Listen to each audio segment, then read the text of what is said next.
শুরুতে জুড়ল বহুজন, নাম বদল হতে চলেছে এনসিপিআই এর। কাকলি ঘোষ দস্তিদারের পুত্র বৈদ্যনাথ ঘোষ দস্তিদারের যে পোস্ট, সেই পোস্টেই বিতর্ক তৈরি হয়েছে। বঞ্চিত মানুষের উন্নয়নের জন্য উদ্যোগ দাবি করেছেন কাকলি পুত্র বৈদ্যনাথ ঘোষ দস্তিদার। তার যে পোস্টেই বিতর্ক তৈরি হয়েছে, সেই পোস্ট আপনাদের সামনে রেখেছি।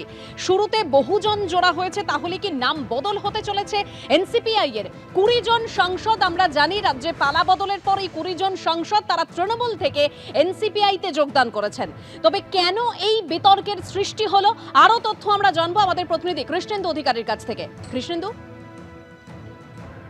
দেখো, বৈদ্যনাথ ঘোষ দস্তিদার কাকলি ঘোষ দস্তিদারের পুত্র, চিকিৎসক পুত্র, তিনি একের পর এক আজকে পোস্ট করছেন এবং যে পোস্টে এনসিপিআই এর আগে বহুজন শব্দটা যোগ করছেন, সেখানে একটা কৌতূহল তৈরি হয়েছে। তাহলে যে এনসিপিআই এ তৃণমূল ত্যাগী 20 জন সাংসদ যোগ দিলেন, তার কি নাম বদল হচ্ছে?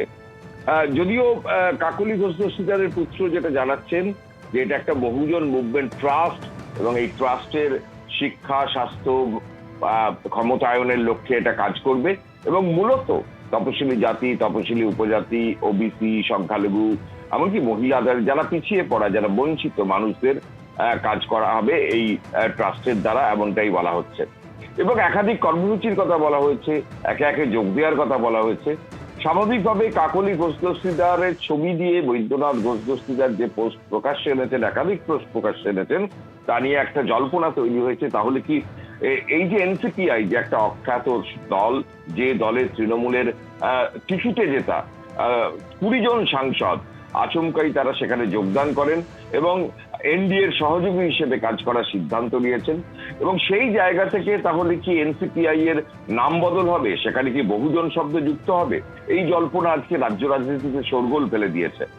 যদিও কাকলি ঘোষ দস্তিদার একটা অন্য ব্যাখ্যা দিচ্ছেন এবং অন্যান্য যে এনসিপিআই সদস্যরা তারাও এটা নিয়ে একটা অন্য ব্যাখ্যা দিচ্ছেন, কিন্তু এইটা একটা কৌতূহল তৈরি হয়েছে। ঠিক তুমি যেরকম বলছো যে কাকলি ঘোষ দস্তিদার অন্যরকম ব্যাখ্যা দিচ্ছেন, মালা রায় তিনি আবার অন্যরকম ব্যাখ্যা দিচ্ছেন। তিনি বলছেন 20 জন সাংসদ এনসিপিআই তেই আছি, এখনো আলোচনা হয়নি, জানিয়েছেন মালা রায়। কি বলেছেন একবার শুনুন।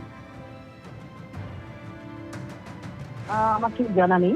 ব্যক্তিগতভাবে আমরা যে 20 জন সাংসদ এনসিপিআই তে ছিলাম সেখানেই আছি, এবং আমার মনে হয় এটা কোনো বিস্তারিত কোথাও আলোচনাও হয়নি, নিজেদের মধ্যেও হয়নি, এবং কোনো সভাতেও এটা ঠিক হয়নি। এবং আমরা এই ব্যাপারে যিনি পোস্ট করেছেন তিনি এটা দায়িত্ব নিয়ে বলতে পারবেন কেন তিনি করেছেন। কারণ ব্যক্তিগত মতামতের উপর দল চলে না, এটুকুই আমি জানি। যিনি করেছেন আমার মনে হয় তার কোনো আহ্বান বা বক্তব্য বা পোস্ট তিনি ব্যাখ্যা করতে পারবেন। আমাদের এই ব্যাপারে কোনো মন্তব্য নেই, কারণ হচ্ছে যে আমরা এনসিপিআই তে আছি, থাকবো এখনো অব্দি, যেটা আমরা আছি। অন্য কোনো দলে মার্চ এখনো হয়নি, সুতরাং আমরা এনসিপিআই তে আছি। এবিপি আনন্দ এগিয়ে থাকে, এগিয়ে রাখে।